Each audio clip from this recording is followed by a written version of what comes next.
আসসালামু আলাইকুম ওয়া রাহমাতুল্লাহি ওয়া বারাকাতুহু। নাহমাদুহু ওয়া নুসাল্লি আলা রাসূলিহিল কারীম, আম্মা বা'দ। প্রিয় দর্শক, আজ আলোচনা করব এমন তিনটি আমল সম্পর্কে যে আমলগুলো করে গেলে মৃত্যুর পরেও তার সওয়াব এর দ্বারা অব্যাহত থাকে। রাসূলুল্লাহ সাল্লাল্লাহু আলাইহি ওয়াসাল্লাম হাদিসে বলেন, আন আবি হুরায়রা রাদিয়াল্লাহু তাআলা আনহু আন্না রাসূলুল্লাহ সাল্লাল্লাহু আলাইহি ওয়াসাল্লাম قال إذا مات ابن آدم انقطع عمله إلا من ثلاث: صدقة جارية أو علم ينتفع به أو ولد صالح يدعو له।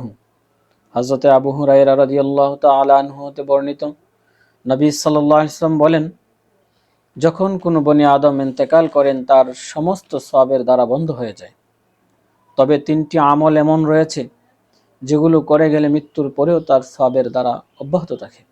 নবীজি বলেন, সাদাকাতিন জারিয়াতিন, এমন দান, এমন বহমান দান যার মাধ্যমে মৃত্যুর পরেও মানুষ উপকৃত হয়, যেমন মসজিদ নির্মাণ করে যাওয়া, মাদ্রাসা নির্মাণ করে যাওয়া, অথবা জনকল্যাণমূলক কাজ যেমন টিউবওয়েল স্থাপন করা, কূপ খনন করা ইত্যাদি, গাছ রোপণ করা। এগুলো করে গেলে এর সওয়াব মৃত্যুর পরেও আল্লাহ তাআলা আমাদের আমলনামা পাঠাবেন। 2 নম্বর, আও ইলমিন ইউনতাফাউ বিহি, অর্থাৎ এমন জ্ঞান সম্পদ যেগুলোর মাধ্যমে মানুষ উপকৃত হয়।